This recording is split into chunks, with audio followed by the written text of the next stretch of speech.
Hello, everybody. Welcome to the show. So I just realized it's actually 9/11 today, Dad. Did you know that? We didn't plan it. I didn't even know that. I don't even know what year it is. I have to refer to the calendar. Yep. So the event happened 24 years ago to the day. Yeah, So today we will be speaking about 9/11. most appropriate. Exactly. Where were you when you first heard it? That's the stupidest fucking question. But anyway, no, we're going to discuss real content because this thing is breaking wide open after 24 years. We've done two segments featuring, uh, you know, uh, Carlson, of course, and Richard Gage, and Ron Johnson, and Kurt Weldon, and now a whole host of redacted and very popular channels are being forced to, I say forced.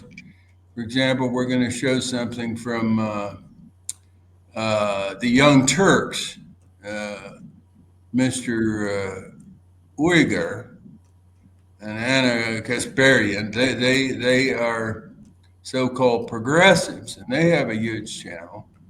And for 24 years, they have ignored this, and they say that we didn't want to be ridiculed, and they sound rather pathetic. And they would have called his name, and and so forth. But now, since Carlson and so some that would others that would be classified as uh, conservatives, right wing, are stepping to the plate. Apparently, they're feeling pressure to say something, and they are hinting around. They keep saying, "Well, we don't know, whatever. We don't know," but there's some questions that we should be able to ask, but we're not. And we need answers from our government. Well, they're working on giving you some answers, just like with the commission report and the later NIST report on Building 7 collapse. They're working on giving you some answers. So you get some answers. In the case of the NIST report, column 37 was heated up to the point where it buckled, and then they had a global collapse at free fall speed. So you got some place to hang your hat. Okay, that's the only thing. You got a place to hang your hat, as the expression is. So that you don't have to face it and draw the obvious conclusions. Can we show the collapse of Building 7? Yeah. So did you want to say something about this picture first, or just This is the totality, shows part of the 7 buildings. Did you know 7 buildings? A lot of people say, well, I didn't know where the 3 buildings were. Yeah, there were 7 buildings blown up. Okay. They completely blew up the World Trade Center complex. Okay. what? And What do the you mean? point is, what? I didn't know 7 buildings. What do you mean? Building 1 and 2, that's the Twin Towers. 4, 5, and 6, What smaller happened? buildings, What happened to 30 or those? 40 stories. Building 7, which I believe is about 55 story, I forget exactly. But the whole complex is, you see what you're looking there is building 3 and Yeah. So 4 and you're just 5 saying they and one blew and up the hotel. What? They blew up 4, 5, and 6 later? No, this was all happened on the day. Okay. I never even heard of that. The exact timing, I'm not, I think I'm a little bit confused on. But of course, Building 7 was several hours later Yeah. in the afternoon. But I no, just these buildings that were damaged at 11 or 12 in the morning when the towers came down. But I mean, I you just see thought the that it big wasn't. hole in building, I think it's 5. You see the big hole in the top?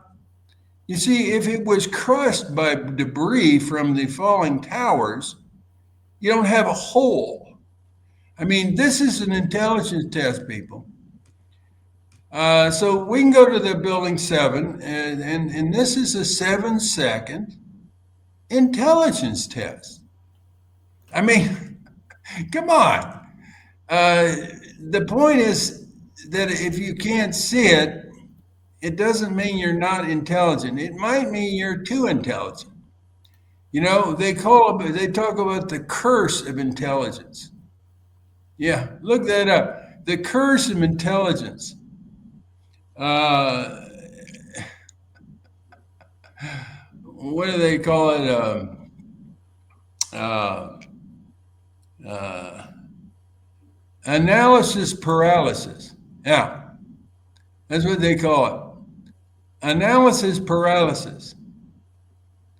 Uh, One guy commented, he says, I loathe simplicity. We're talking about this uh, curse of intelligence. He says, I loathe simplicity. So you want to complicate everything. This is to, I don't know, exercise your intelligence, I guess, or show you're so intelligent or something like that. But here we go. Yeah, show that 3 or 4 more times, else. I mean, Yeah. can you get it? Now, Well, if then this happened in your town, we have that quote by Silverstein, the owner of the complex, where he said, the building 7, there was some fire damage and it was kind of a total loss, so we decided to pull it. yeah, Which obviously, if anybody knows anything about a controlled demolition, in order to set that up, it takes weeks to yeah, wire uh, all the explosives in there. So we kind of messed up there. yeah. If you knew something about destroying buildings, yeah, you would you would know that. Well, they say I'm not an expert on building demolitions. I don't know. Uh, so I don't know. This is I may be sounding a little presumptuous here, but we wanted. This is our third segment on 9/11 and particularly these recent revelations. And we want to play two clips. One from Piers Morgan. So I mentioned before, this is getting a lot of play. So if you're uh, we have Tucker on Piers Morgan. Carlson, of course, is one honest man in this world who don't agree with on everything, of course, but he's got integrity. And anyway, so Piers Morgan's got an international, audience of millions, and so they're not going to put this genie back in the bottle. I'm afraid, and so we finally, after 24 years, everybody almost is going to have to wrestle with it. But don't wrestle too hard because it's obvious already. Okay. You see, if that building had fallen down in your town, you wouldn't, for 1 second, even be totally concerned about it. It says, well, they blew that building up for whatever reason. Maybe they had bad plumbing or something. You wouldn't even think about it. It was obviously a controlled demolition. 24 years later, people, whether they believe that or not, most people haven't drawn out the implications of that. And they're still hoping that the government will give us all the real truth. Now, the government and the elites that control the government are the ones that pulled off the crime. They're not going to make a full confession unless you got them in a torture chamber someplace. They're not going to just give you on a silver platter the truth. They murdered Kennedy. They could give you, or they murdered King. You think they got they're going to release the documents? Those documents are so far down the shitter, you're not going to get. So it's a false hope, you know. I mean, we can all hope, but to be a totally ridiculous hope is not healthy. So we're going to get into these two clips from Morgan, and then one on the Young Turks. And I'll probably be offering some commentary as we go along. The official story on 9/11 is a complete lie. The point was to leverage the pain and outrage of that day and use it to convince Americans that we ought to invade Iraq. I'm not alleging that they committed 9/11, but I am stating, because it's a fact, that they were aware the hijackers were in the U.S. Even right now, as we speak, the CIA is effectively refusing to release information that they have from 24 years ago. They should be forced at gunpoint to divulge. Hold it. I'm not an anti-Semite, obviously. Not pause that, Elsa.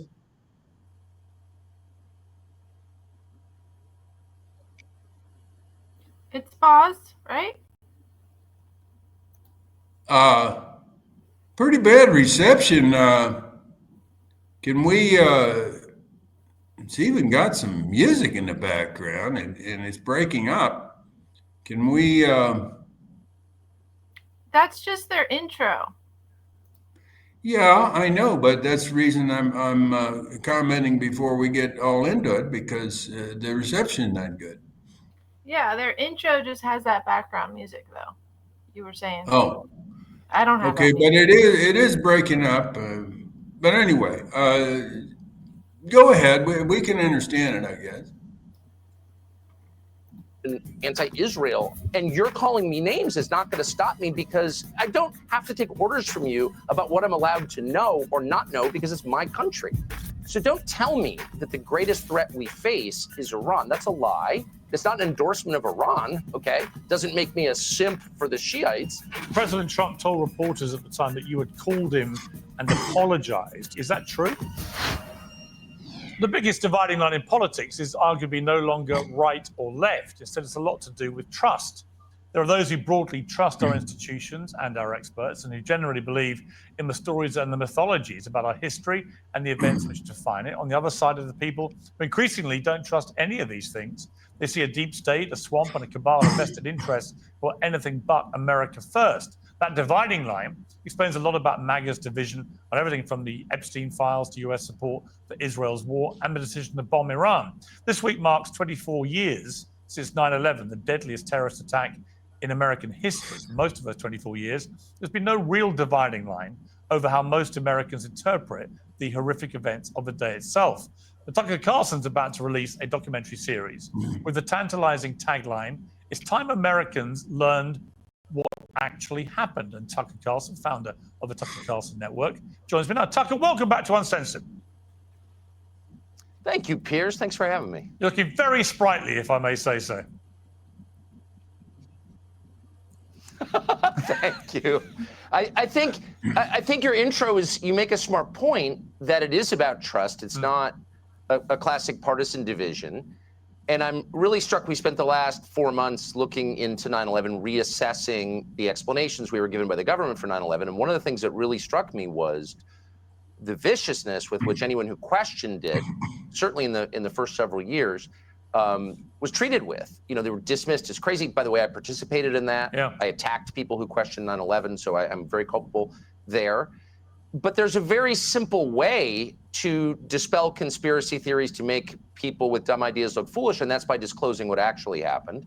It's by telling the truth. It's through transparency that you gain trust. It's not, I mean, if you ask your children, where were you last night? I'm not going to tell you. Does that engender trust? Of course not. It destroys it. And so there's also a sense in which it's outrageous that the U.S. government could presume to hide from the people who own the country, the citizens, the truth about an event that changed the nation more than any other in our lifetimes, any since the Civil War. It's a completely different country since 9/11. Millions of people died in the aftermath of 9/11. And so what exactly is the justification for not telling us what happened that day? And they haven't, period. Well, let me play a trailer from the series. Let's take a look at this. The official story on 9/11 is a complete lie. The 9/11 report is a joke. You have the CIA following two men all over the planet and then eventually even to America, right? And you don't tell the FBI. 9/11 Commission cover up.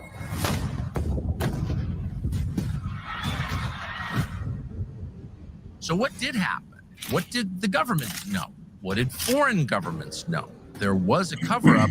Why? It's been nearly 25 years. It is time Americans learned what actually happened. It's a great trailer. What to you, though, Tucker, are the biggest lies perpetrated on the American people from 9/11?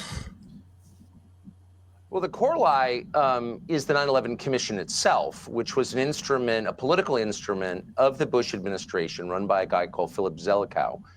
And from beginning to end, he stage managed the explanation for 9/11 in a way that benefited the neoconservative factions within the Bush administration. The point was to leverage the pain and outrage of that day and use it to convince Americans that we ought to invade Iraq, which of course had nothing whatsoever to do with 9/11. And he wrote the commission report with that in mind. And by the way, he wrote it before the investigation took place. He literally sketched it out before they knew what the facts were.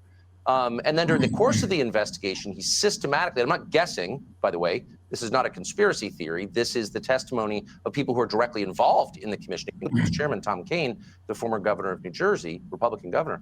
He stage managed the entire thing and prevented investigators from looking into like core questions. For example, the CIA was fully aware that many of the hijackers who committed 9/11 were in the United States. They had followed them, as the trailer suggests, around the world.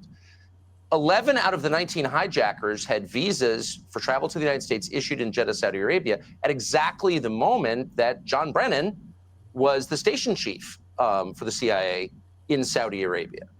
They knew that they were here. They didn't hide the fact that they were here. I mean, Khalid al-Mihdhar, who was a 26-year-old Saudi with the plane that hit the Pentagon, was in the San Diego phone book, and he was being followed by the CIA. I mean, this is all documented, and not just by the CIA, by foreign intel services, probably the British, possibly the French, I got one the Israelis. little They knew. addition Now, there.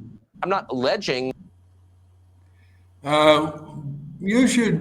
People should check out Michael Springman, because they mentioned the embassy in Jeddah, Saudi Arabia.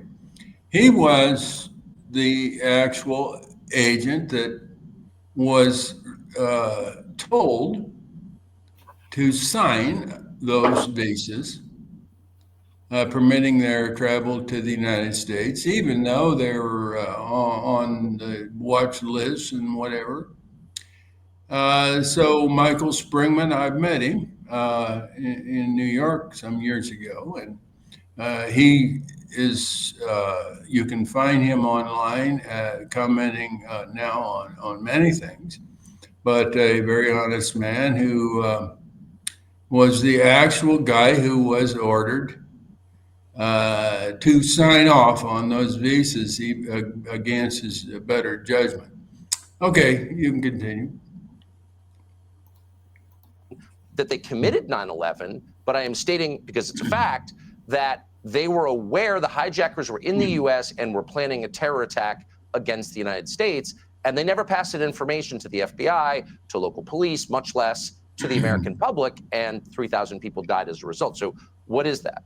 Huge parts of the 9/11 story were left out of the commission report. For example, what happened to Building 7, which was not only not next to the Twin Towers, which were hit by airplanes, but had a building in between itself and those buildings, collapsed that afternoon for reasons that no one has been able to explain since. You're not a lunatic for asking. There's no plausible explanation for how the building collapsed. Well, so let's talk about that. That's not even mentioned. Well, let's in talk the about that 9/11 for a moment, report. because it's one of the many things that have raged since. If you look into the investigation into Tower 7, the findings of the investigation into it were that the North Tower, when it came down, had set off a load of fires in Building 7. And it was a steel structure and shouldn't have gone down, but it did. That these fires burned all afternoon, and I think it was about 5 o'clock in the afternoon or something. The tower eventually gave way to the welter of fires raging inside it. And it was the only time that had happened to a structure that was built in that way. However, there has been another tower very similar to that in structure, which has since gone down in Tehran. So it's no longer the only one. In other words, there is another example of a tower like that collapsing. So when it comes to the specific theory about that, what is the alternative explanation? I mean, if you're examining another theory other than the one that the investigation concluded was simply that the North Tower came down, fires were set off in Tower 7, and then it eventually collapsed. What is the other theory which we should give more credence to? I don't know. I don't know that the onus is on me or anyone who seeks the truth about what happened to come up with an alternative theory. The onus is on federal authorities to explain why, for example, they never investigated it. Why, for example, the rubble and the steel from that building was carted off within hours and sent out of the country to Asia. Why, for example, an analysis done not by kooks, but by chemists found traces of explosive material in the dust from that day. Why structural engineers who have kind of no skin in this game came to the conclusion that that just couldn't happen based on all available evidence. And that none of that is addressed at all or even mentioned in the 9/11 report. So, and there are all kinds of anomalies, as I know that you're fully aware, and there are possible explanations to explain all of them. For example, the BBC report on air saying the building had fallen when it hadn't fallen yet. There are all sorts of reasons to wonder, like, what the hell is this? But it's not incumbent on us to provide explanation. It's incumbent on the people running the government and running the supposed investigation into this to tell us, like, what was that? And I mean, I have a very open mind. The reason I'm interested to watch your documentary series, I have a genuinely open mind, and actually, I would say it's been more opened generally about this kind of thing since the COVID pandemic. That I was too, I think, credulous about what the authorities were saying through the pandemic to my detriment. You and I have had this conversation. So I have a very open mind about this. I mean, on the specifics, for example, the BBC report you mentioned was based on a false Reuters report that they retracted soon afterwards and said it shouldn't have gone out. And the building, you could see the building behind the BBC journal. So it was obviously ludicrous. CNN did the same thing. But having been in the news game as you have, on big breaking news stories, fog of war stuff happens. And if it was a genuine error by Reuters, okay. I remember, for example, just as a comparison, I remember being on air at CNN when the hurricane came through, Hurricane Sandy, burst through Manhattan. So you were probably at Fox then, I think. But if you remember, half the lights went out in Lower Manhattan. And I remember a report coming from CNN that the stock exchange was underwater. And that had an immediate impact on global markets. And it turned out that was a false report. So these things can happen. He's referring to the... That's not a right example, because an example would say the stock market is underwater and then it's not, but then it is a couple hours later, no? It's off the topic, but as is the supposedly Iranian building that collapsed. Do you have video of that so we can compare that, if it happened, to the collapse of Building 7 in 7 seconds at free fall speed? I don't think you can provide that, Piers. But this is a distraction, and he's trying to do his best to muddy the waters. But Getting back to this BBC report with the building standing right there behind the presenter, and she says that Building 7 has collapsed. And now they're blaming that on a report from Reuters. Look, and when BBC was questioned about that, they said it was a cock-up. A cock-up is a British term for, a mess-up. I don't believe it was a mess-up at all. I believe that, well, obviously it was a false report, but I don't believe it was an error. I believe that this is part of the mockery and humiliation of the public, which, as David Hughes is really doing a deep dive on this aspect of psychological operations. This is to put it Wait. in your face. Is And, Piers, and what's that? is Piers talking about this 4-story building that collapsed? I don't know. Is it completely- 4 stories over in Tehran? It's completely engulfed in flames. I have Yeah. no idea. You want to watch it? No. We'll just leave that aside because it is an aside and it's off topic. But yeah, so he's doing his best to muddy the waters. But I believe they did that intentionally. Showed the building standing behind the presenter and announced its collapse. It only collapsed an hour and a half later. But this is part of the mockery and the intentional, not only confusion, but humiliation and ridicule of the mass, that they can take such things on board and just go on. Okay.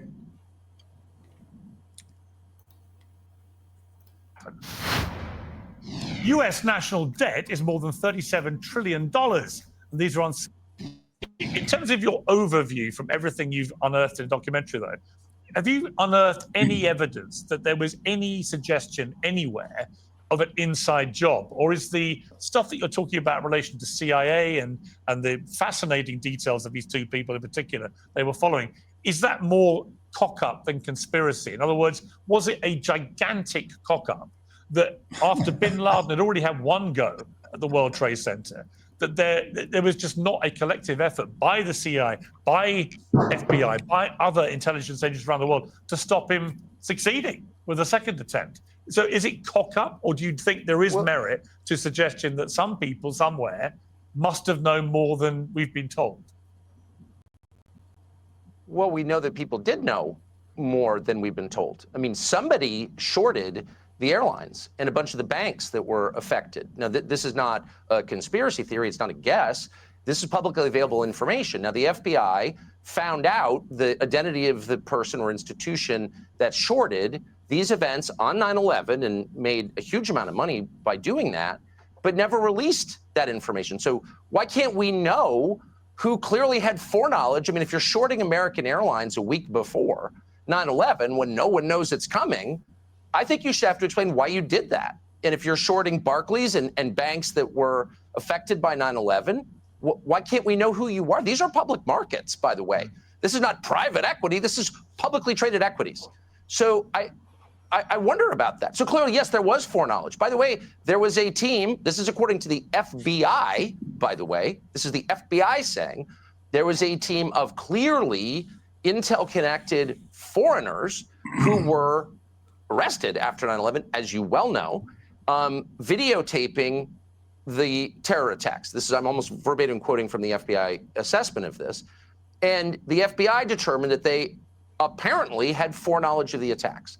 So why can't we know more about that? Exactly. Shut up. That's bigoted. No, this is my country, actually. I know people who died on 9/11. everything was changed because of it. I promptly went off to the Middle East, just like everyone else in our business. I'm sure you did as well. And then we lost our civil liberties at home. We immediately started torturing people and locking up people for years. They are still locked up in Guantanamo Bay with no charges at all. And the rest of us, very much me included, nodded our heads and were like, yeah, they're bad. They're Muslim terrorists. Now, I think a lot of them were bad, and they were Muslim terrorists. On the other hand, if your government is allowed to torture people and lock them up indefinitely without charging them, how long before they do that to you? We don't do that here. I know it's very common in the UK now, which is an authoritarian country. We don't want that here. And 9/11 dramatically changed our assumptions about what the government is allowed to do. So, and by the way, I should say, the main beneficiary in the United States of those attacks was the CIA, which allowed them to happen. So the CIA budget became, more than doubled. Of course, we're not allowed to know what the CIA budget is, even in government. This is a fact, by the way. If you ask a high-level official at the White House currently, what's the CIA's full budget? They can't tell you. It is a secret that is so closely guarded that even people in charge of administering the government don't know what their budget is. But from what we can tell, it's more than twice what it was before 9/11. Okay, but what you're suggesting with your phraseology about that is that the CIA were part of a kind of inside track knowledge about what may happen, which is obviously an incredibly serious No, I'm not charge. suggesting that. I'm not suggesting that. I'm stating the facts, which are that the CIA was fully aware that many of these hijackers were here, that those visas were issued in a country with which we have very close security service cooperation at a time when John Brennan was running the station there. But that's different to saying that they knew what was going to happen. Well, they actually did know that these people were planning a terror attack because they surveilled a meeting planning it in Kuala Lumpur, Malaysia, a year before, and then followed the guy as he came to the United States and arrived in San Diego for flight training. So again, I'm not guessing about any of this. These are established facts. There's no person, including then CIA Director George Tenet, who would deny this. They'll say, oh, you're a conspiracy theorist. Okay, fine, whatever, attack my character as you will, but tell me how I'm wrong, and of course I'm not wrong. So well, I'm not alleging or say, suggesting anything. I'm not saying you're right or wrong or anything. All I'm saying is that from everything you're saying, it is a leap. It is a leap. There is a demonstrable difference, I would argue, and by all means push back on this, but I would argue that there's a demonstrable leap between knowledge of bad people moving around and maybe monitoring them and aware they may be up to bad things, but actually having coherent, clear knowledge in advance that they were planning the attack using planes on the World Trade Center. I understand. You're saying that intent matters, and I would not. Of course, I would not dispute that. Intent does matter. It matters under the law, and it matters morally. Did you mean to do it? Yes, that matters. However, it doesn't matter as much as we pretend that it does. If I pull up to a casino and leave my toddler in the back of the car with the windows up and just kind of forget, and the kid dies, do you say, oh, you didn't mean to kill your own child? No, you'd say through your negligence, your child died. Yes. It's a murder. Now, it's not a first-degree murder, but it's certainly at least a manslaughter. It's certainly severe negligence. I agree with that. We know. I do, and I agree with you. That is a kind of murder. Yeah, listen, I don't think there's any doubt that there was massive negligence when it came to 9/11 happening on the watch. So this idea of negligence is the most absurd thing. You see, don't let your thinking be scrambled by these points. There cannot be a question of negligence. They packed the buildings with explosives. Thousands and thousands of tons of explosives. Okay? Is that negligence? No. You see, I mean, it's so far off of the subject, negligence, that it's a misdirection. Anybody would rather confess to negligence as opposed to committing a crime. So he's trying to offer an off-ramp here that is a ramp to nowhere. Okay.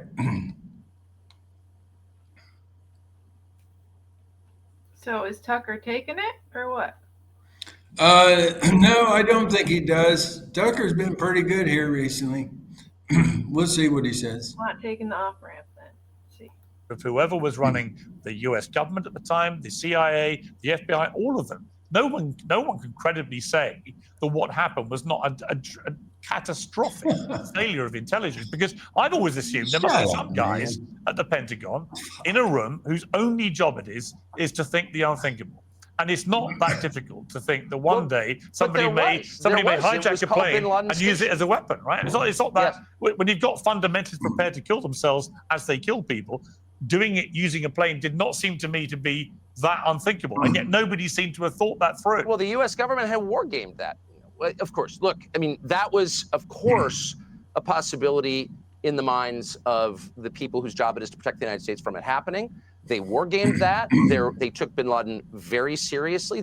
We interviewed members of the bin Laden station, CIA bin Laden station, who I think are patriotic, decent people who really wanted to prevent a terror attack. But there are also elements of the CIA which does not act as, a coherent body. It's a vast, sprawling organization. There's not a single person at CIA who understands everything that's happening at CIA at any given time because it's compartmentalized. That's the nature of it. And so there were people at CIA, and I would say John Brennan clearly one of them, who understood that these terrorists, these hijackers, planned to commit violence against Americans in the United States, and they did nothing about it. Now, you can draw your own conclusions about that. In fact, they abetted it. They helped the hijackers get here. Fact. And so you can argue about why, but the truth is it's incumbent on them to tell us why. We had a fake investigation. George W. Bush, Dick Cheney, Condoleezza Rice, Philip Zelikow participated in hiding the truth from the public. Again, I voted for them. It's not a partisan point. That is a fact. We know it now. And why isn't there a 9/11, an actual 9/11 commission dedicated to finding out what happened? And the truth is, not only is there not, but even right now, as we speak, the CIA is effectively refusing to release information that they have from 24 years ago. And why? What is the answer? I don't know, but they should be forced at gunpoint to divulge this. Because it reminds me, it reminds me of the JFK files, of the RFK files, of the Martin Luther King files, of the Epstein files. Time and again, we are led to believe we're all going to find out exactly what went on, and then we don't. So that there is clearly behind the scenes at high levels of the government machinery a concerted effort, and there has been for many, many decades, to prevent the American people and the wider world, but the American people, I think, from knowing the full story about any of those things. Today's show is brought to you by Oxford Natural, makers. Are we just continuing with this? A little bit more from Carlson. He's, impressing me. He's not, play a little more. Well, especially in the case of the Kennedy files, which have been the subject of a bunch of federal laws passed by Congress that demand disclosure. The current president, on January 23rd, issued an executive order saying release it all, and they haven't. So why is that? Is it to protect the CIA, actually? Who was the CIA director in 1963? John McCone. How many people know that? How many people care? Nobody. So is it to really protect an agency? 60 odd years later? I don't think it is. Or maybe it is. I don't know. All I know, and this is a statement of fact, that they are not releasing relevant information that pertains to that event. That I agree the with murder of a sitting U.S. president. Yeah. And by the way, a whole lot of other things. I mean, the UAP, you can just go on forever. And the cumulative effect, it bears on what you said in your smart intro, I think, is that at a certain point, people understand it's not a democracy, that people do not rule. They actually have no relevant input into how the government operates. It's not operating for their benefit. And they either become one of two things: cynical and resigned, non-participatory, I give up, give me some fentanyl, or they become revolutionary. And both are really bad. Both make a stable future impossible. And so the only remedy is disclosure. And I have to say at this point, because they've been so resistant to it, I don't know why we have a CIA. It's the most important significant player in global affairs. It's not controlled by anybody. It's not democratically controlled. Again, we don't know the budget. And that fact alone prevents this country from being a real place. So why do we have it? You could certainly, we need intel gathering, of course. You need some sort of probably paramilitary force, I guess. You could have that. We have a DOD. Why is it run out of CIA? Why does that still exist? And no one is willing to answer that question because they're afraid. And the truth is, if the president of the United States is murdered and everyone believes that the CIA played a role in it, probably lots of players there, but CIA was clearly one of them. The Counterintel Division clearly played a role and lied about it. Then every subsequent U.S. president lives with that hanging over his head. Well, also, there are boundaries, there are guardrails. You cross over them, and you could get killed. Right. I mean, we've had with Donald Trump. There were 2 attempts on his life in the run-up to the last election. No, that's correct. One was this young kid who appeared to have absolutely nothing on his files whatsoever. We seem to know nothing about this person. He just somehow existed in a total vacuum of any information. And the second guy, a few weeks later, was able to sit in a bush for 12 hours preparing to assassinate Donald Trump if he'd walked up about 500 yards I guess up I'll the golf course come to where in he here. was waiting by one of the greens. Another attempt to get our minds off of the points that Carlson is making, and rather ridiculous. You see, Trump was not shot in the ear. Okay, these are psyops. Okay, now Carlson, I like his phrase there.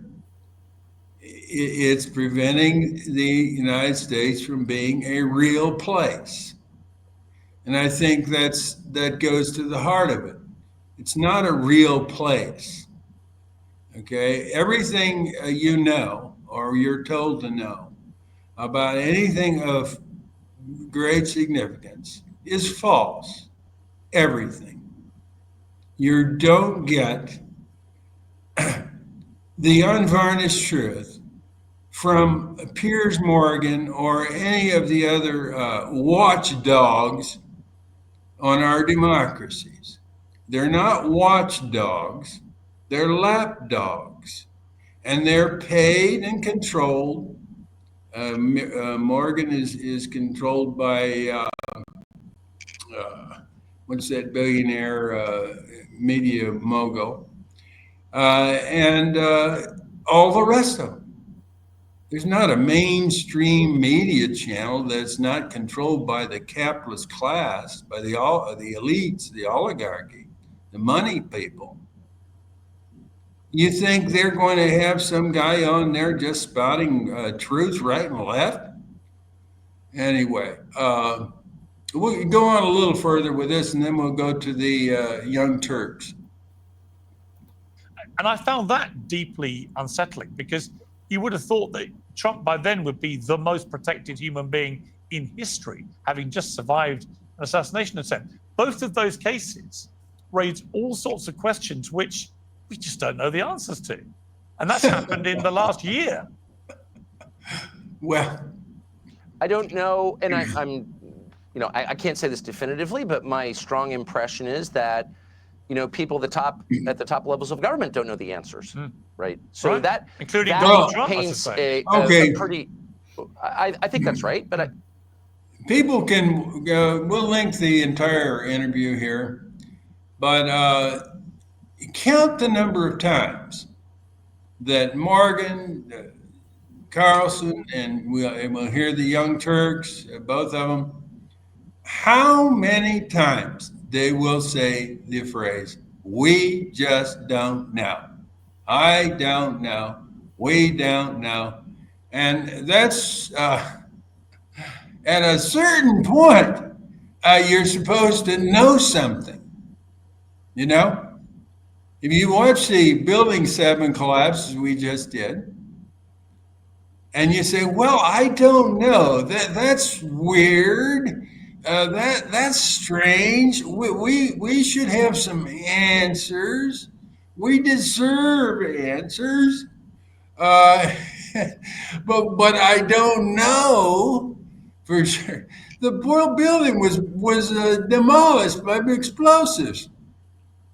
Unless you're, sorry to say, a retard, Okay, let's go to the Young Turks, and it gets more pathetic. We could credit them now for being open to the fact that we haven't gotten the complete, but for 24 years, the Young Turks, Cenk Uygur, has been peddling the official line. And he's also peddling now the official line on COVID. He's peddling the official line on Ukraine. He's the progressive voice. He's got a huge following of so-called self-described progressives, the left. Nothing could be more ridiculous. You see, they control. If you're in the left-right paradigm as it's presented to us, you're lost. Okay, you're trying to figure out whether to vote for the Demo-publicans or the Public Democrats. You know that's the extent of your thinking. Anyway, let me not go overboard here. Go ahead with the Uygur. Why don't I take a break? The official story on 9/11 is a complete lie. The 9/11 report is a joke. You have the CIA following two men all over the planet and then eventually even to America, right? And you don't tell the FBI. 9/11 Commission, cover up. So what did happen? What did the government know? What did foreign governments know? There was a cover-up. Why? It's been nearly 25 years. It is time Americans learned what actually happened. We're going to tell you. We're releasing one episode per week. You're not going to want to wait. If you're a member, you don't have to. You get all 5 episodes the day it drops, right then, ad-free. Our first episode airs Thursday, 9/11, September 11th. You will not want to miss it. Join us now at tuckercarlson.com. All right, well, that trailer and this docu-series that's coming up on the Tucker Carlson network is getting a lot of attention. So much so that Piers Morgan interviewed him today just to ask some questions and to challenge what many believe are simply crazy conspiracy theories among conspiracy theorists in regard to what took place on 9/11. I don't know what I personally believe. Obviously, this hasn't been published yet, but I thought that this conversation, this exchange between Piers Morgan and Tucker Carlson was fascinating. And we're gonna just give you a few highlights. Please watch the entire conversation for yourselves. But before I get into it, Cenk, any initial thoughts? Well, before I never entertained the idea that 9/11 was anything but what the government said. And so I was like, what did they make the planes disappear? They get willing to kill everybody on the planes. It all sounds absurd. So I now think that I have seen the government do so many terrible things repeatedly and cover up for it repeatedly that I am no longer sure. And when you see things like World Trade Center 7, a building across the street, apparently was so hot that the steel inside the building melted from across the street, but the government found Mohammed Atta's paper passport conveniently on top of the rubble. They don't believe how toxic this is. If you're still using a plastic or wooden Well, that cutting was a good point. The passport. Jesus Christ, people. If you took this on board, that well, don't make any sense. Yeah. So I'm not saying I know the answer, but I'm beginning to come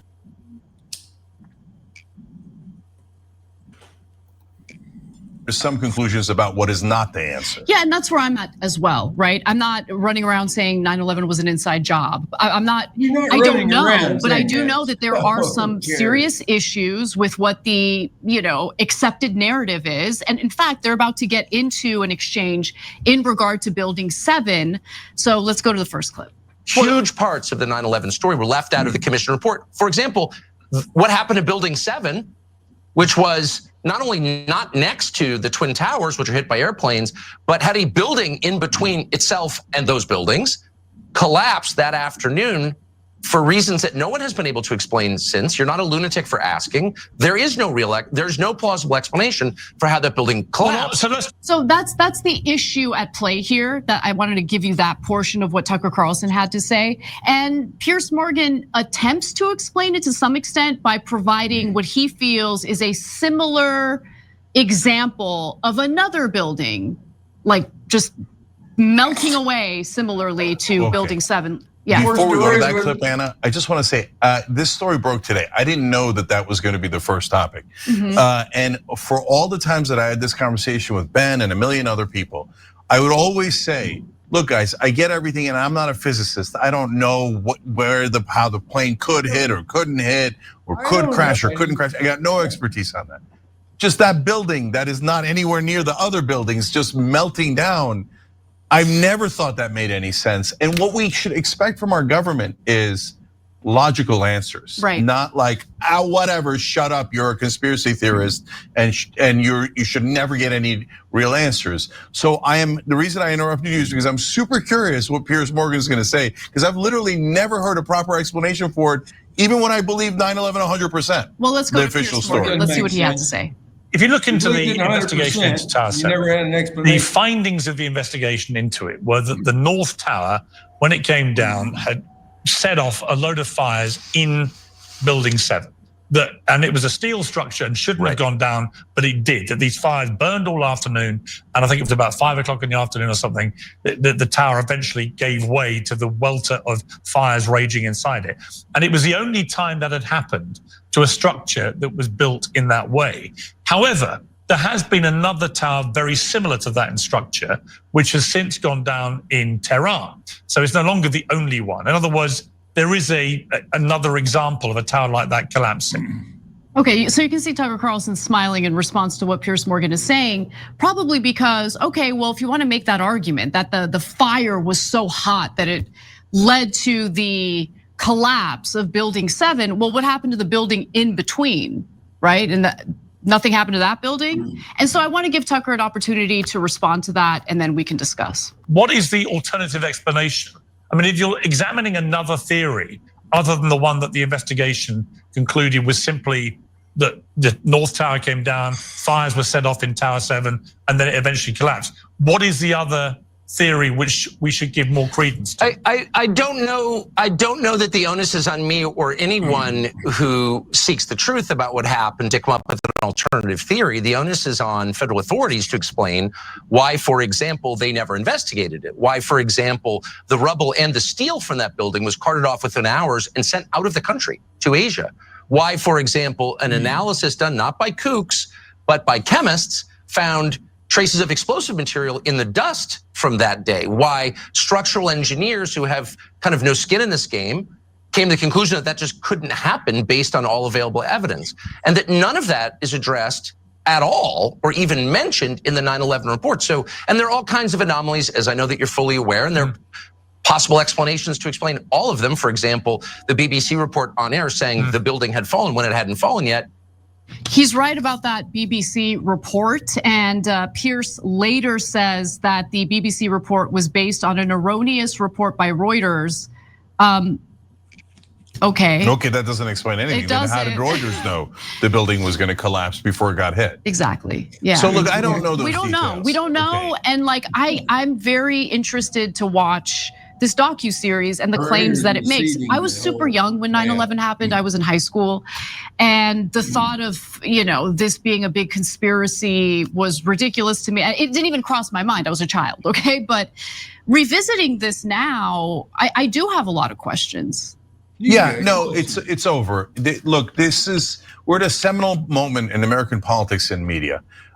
Before, there was a whole bucket of things you could not question. The minute you question them, what would happen? Wow, well, what does that mean you can't question them? You say anything you want in a backyard barbecue, right?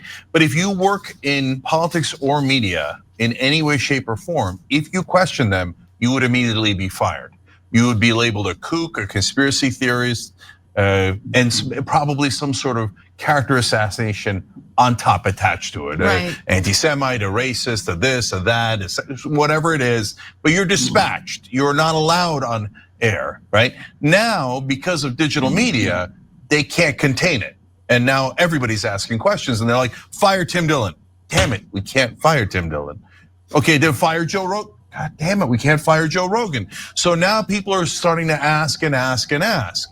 And so what I'm telling you now about this seminal moment is we've crossed the Rubicon. You can ask any goddamn thing you like. Right. Okay. And if they try to fire you for it, they're the bad guys, not you. And okay? asking the question doesn't mean that you already think that it's a conspiracy. You're just trying to prove that it's a conspiracy. The questions about Building 7 are legitimate questions. Absolutely. Yeah. Now, look, I'm. Hey, stop playing with your fanny pack. They go on in the same vein. Dad, that commercial's for you. Why can't we answer questions? We're going to be notified if we do. And he makes a point. Chink makes a good point that it's this alternative, the honest ones that have forced this issue into the public conversation. And you can, and they're still begging to be allowed to ask questions. Well, I'll tell you what, I can, there's asking and there's telling, okay? I'm telling you. The architects and engineers are telling you. And in so many words, Carlson is telling you. Redacted is telling you, okay? And so if you're just starting to, like this woman here, just starting to question, and as Cheng said, I never had any decent explanation of the collapse of the buildings, but I believed. So the whole question of belief, the whole question of thinking itself, logic, logic has all gone down the drain. You see, we are, as I keep using the word psyop, your brain has been tampered with, okay? It's been tampered with, to put it mildly. You see, think of it this way. The Pentagon has about 5,000 people whose job is, they call it public relations or influence operations. The 18 intelligence organizations, including the CIA, have thousands of people. And, these people, you see, in American culture, which I hate the word, but in American culture, we have something called productivity. When I was working in the foundries, we had these guys coming around with the stopwatches and everything. They're watching every move and timing it and everything else. It's called productivity. So these thousands of people I mentioned, in all of these influence operations, are required to produce something, to influence you and foreigners, to convince you of this or that. They convinced most people that 9/11 was as reported by our watchdog media. You see, these people are coming up with psyops. That's their job, to manipulate your mind. Now if you, David Hughes, I've mentioned several times, is investigating in the area of neuroscience being used to manipulate people directly by manipulating brain waves and so forth. And this has been under study and development for many, many years. There's a clip you might want to watch from Giordano. It's a lecture he's giving to the Army War College, in which he is saying that these things are now operational, that they can essentially chip your brain externally, and use is exploring that as to what the reality of that, or what really capacity they have, and so forth. So it's a rather a mysterious subject, but do not put anything past. You see, as I've probably said on several of our videos here, the main thing is the class struggle, the class domination, the trillionaires on top side, and the 50% of the population that has now close to 2% of the wealth. They got a little boost from the COVID payouts. They used to be around 1%. Now they're closer to 2% of the wealth. And these people, us commoners, we don't have anything on our plate except for breakfast, lunch, and dinner, if we're fortunate enough to be able to have that. But these other people, as I'm trying to stress, their job as lackeys for these this oligarchy, if you like, their job is to tamper with your brain. So I made a kind of a joke the other day.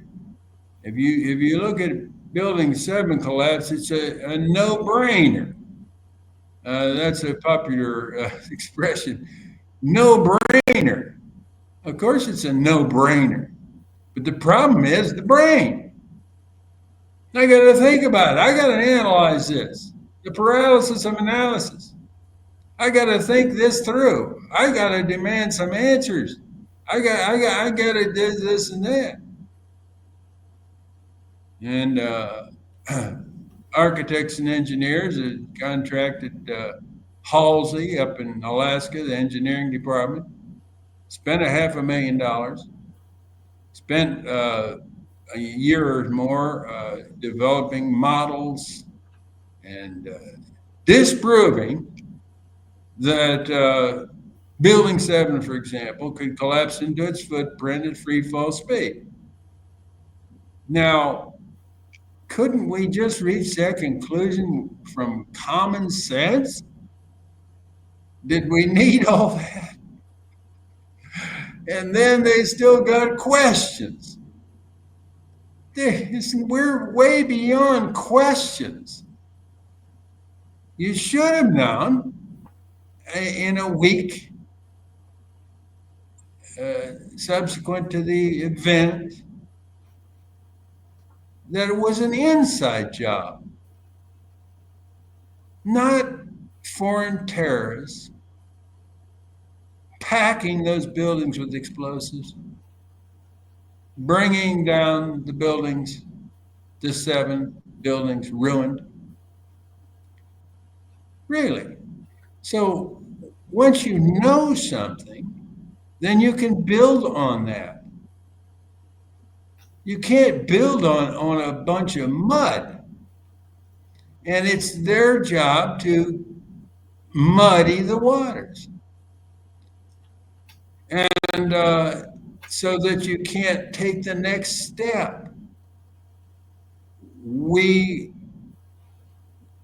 test our thinking by reality. So reality is that our government, I say our, is hell-bent on manipulating the mind, the battlescape of the 21st century is the mind of man. It's the Pentagon puts it. And they're telling you that because they are confident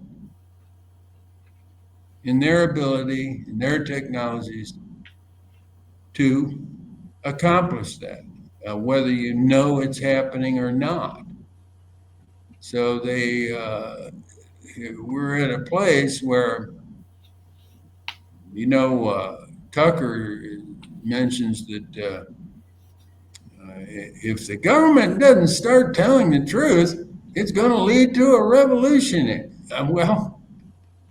And he goes on to say, I hate violence. Well, I do too. The main thing about a revolutionary consciousness is not violence. This is another psyop. Discredit revolutionaries as being violence prone and worshiping violence. Violence has been, in the revolutions that have taken place, is brought to you by the ruling class that is not wanting to lose their domination of this world. So it has to be dealt with also. But the core of a revolutionary perspective is not violence. It's to look reality in the face. We have 9/11, we have COVID, we have 50 or 60 or 70 fake events. I don't know if the Charlie Kirk thing is fake. Kind of looks real for once, but all the others are fake. The ear is fake. Okay. So we have to come to terms. I mean, really come to terms. Not just, well, I got questions. Well, you should have answers also, A dialectical approach tries to look at everything from all sides and then reach some conclusions, then to build on that conclusion to the next step, to follow through to the end. And so getting back to Carlson's remark, yes, we're in a revolutionary situation. And exactly what form that takes, I don't think anybody can say. But there's no question we're in a revolutionary situation. Either that, or we're in the total subservience to the powers that be from now on. So we're at a crossroads. I think even Cenk said we're at crossing the Rubicon, or however you put it. But this is these revelations now that are coming forward with mass audience are forcing certain issues to a conclusion. Not just the conclusion that, well, the government needs to set up another committee to kind of try to answer kind of some of these questions we have. Now, that's not adequate, people. You need to know something, and you need to base yourself on that knowledge. It's called epistemology in the philosophy department. logic. And they're conspiring, and they have the tools to prevent us, mightily trying to prevent us from reaching sound conclusions that we can base ourselves on and develop projects and platforms and so forth based on that. And not just total agnosticism. We don't know. I don't. You notice on all these discussions they give so many disclaimers. Well, I don't really know, but we do have questions. Okay, fine. Should have gotten that out of your system in the first week, 24 years ago. Comments else? Well, I was just going to say, I think that Charlie Kirk is really significant because I do think he was taken out by the Zionists. It looks like it, yeah. Because he's been a huge supporter of Israel for a long time. He's a Christian Zionist. Yeah. But in the last couple of months, he's been waking up and talking about Epstein being Mossad. He was asking questions. This is what happens when you ask questions. Yeah. Fucking assassinated. But what else? He had on like Dave Smith, and he had on Tucker Carlson on a show recently, and was just kind of asking questions. And he's recently been called an anti-Semite for asking those questions, even though he was one of the biggest supporters of Israel. So it kind of made him wake up that he couldn't say anything. He couldn't ask questions about Israel, anything, without being kind of hounded. And he said that, I forget who said it, but that Tucker, he was afraid that he was going to get taken out. Like a month ago, he said that because he'd been getting threats from some of these Zionists. So anyway. Now, some guy named Smith, who I don't know too well, obviously that a close friend of his, and said that, that crazy old man that supposedly was the shooter wasn't the shooter. Come on. That was a professional hit. You mentioned a crazy old man. Did they have someone in custody or what? That's who they got right away. I guess maybe he said he shot him, but he was just this crazy old geezer guy. I don't know. Yeah, and he was released. Yeah. And was he? There's a manhunt now. Yeah. But anyway, right away they were saying, no, he's a Democrat. Anyway, so right away just trying to pin it on the Democrats. So it's just kind of like a perfect setup,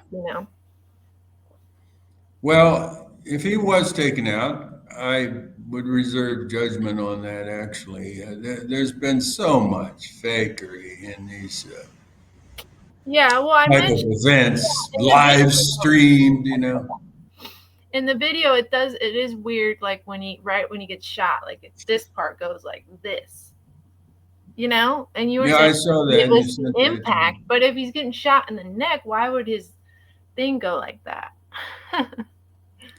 Yeah, impact maybe, but you could say maybe there was a blood bag in there, is what people, kind of made it like gut shot like that. I don't Hollywood know. can do some pretty amazing things, and with the moonage and everything. Yeah. I'll reserve judgment on that. It's been too recent. They've seemed to have scrubbed some of our better researchers into these false flag and hoax events. Yeah. I don't find them Max Malone and others I can mention. Well, they've been they're taking down the videos too. Some of those videos I sent you of the different angles.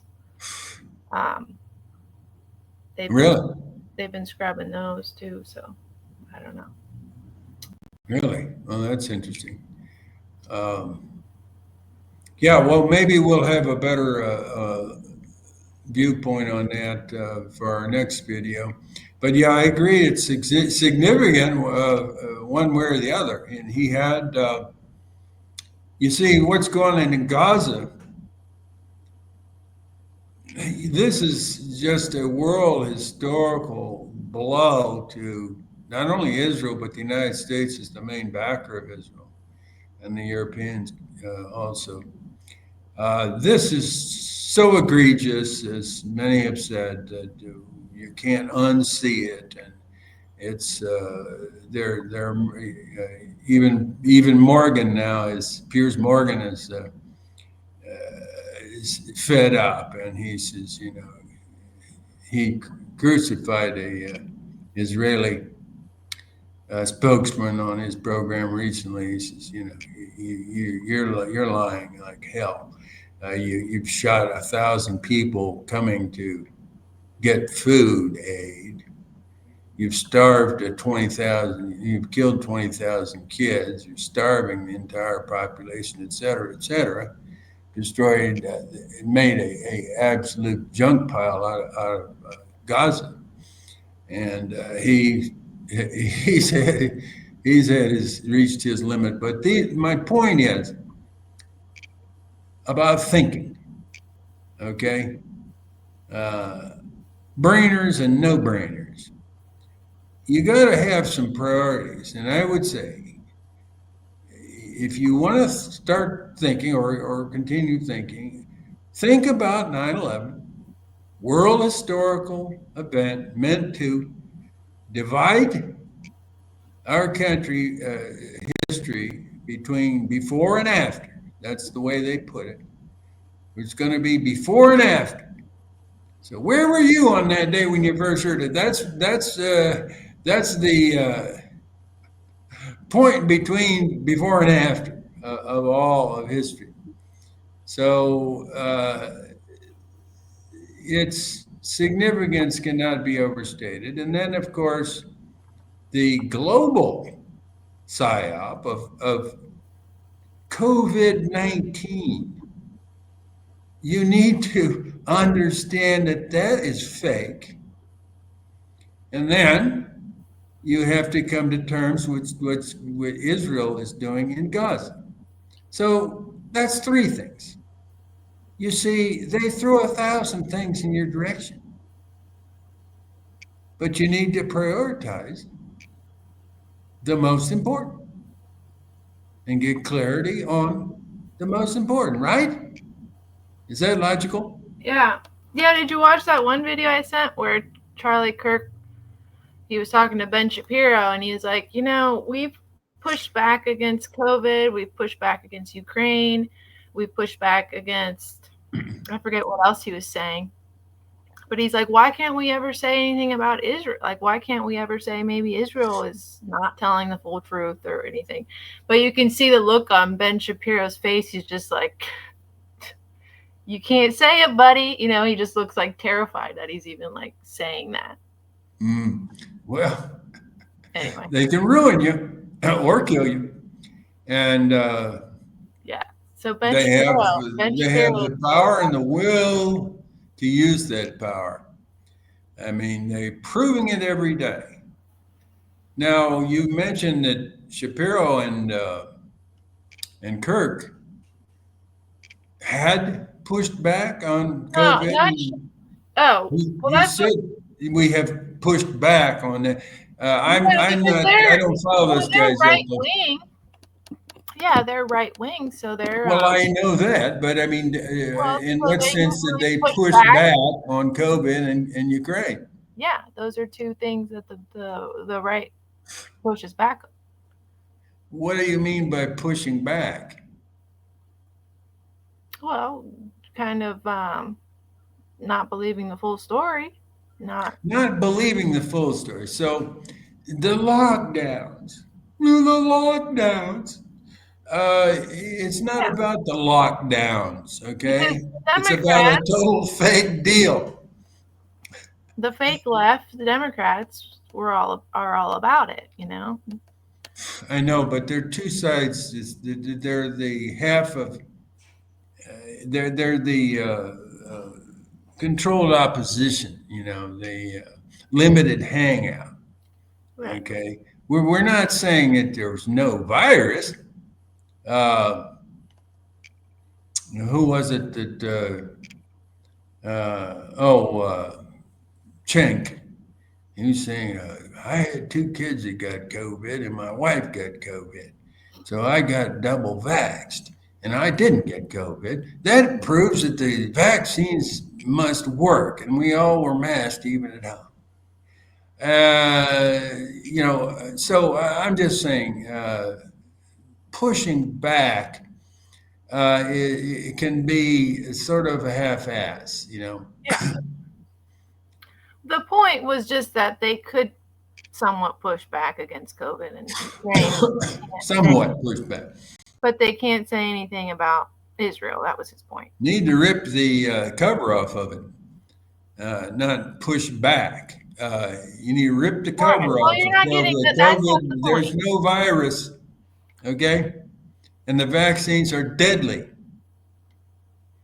Okay, and we've documented hundreds of thousands of people have been injured and died, many of them a day or two after being injected. So pushing and pulling is not what we need right now. We need the unvarnished truth. And the unvarnished truth will set you free, as it says in the Bible. Of course, they mean a different truth, something that never happened. But nevertheless, it's a nice phrase. And I think we should take it seriously. The objective truth, not believing in things unseen. Yeah, they wanted you to believe in things unseen. And that's the truth.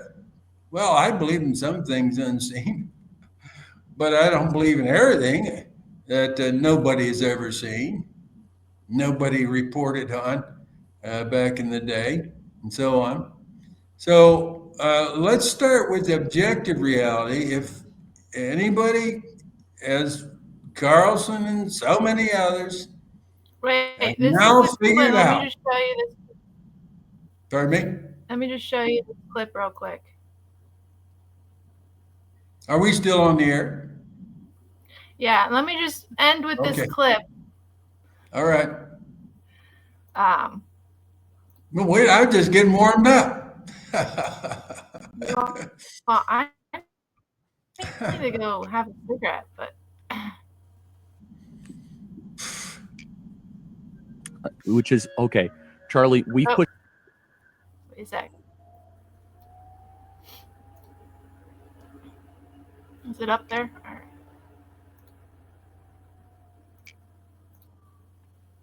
And one thing a friend sent to me, interestingly, which is okay, Charlie. We pushed back media on COVID, on lockdowns, on Ukraine, on the border, on. So like maybe we also ask a question: is the media totally presenting the truth when it comes to Israel? Just a question, that maybe we shouldn't believe everything the media says, because I know I've been conditioned to ask a lot more critical questions over the last couple of years. So Ben, some people would accuse Israel of wanting to ethnically cleanse.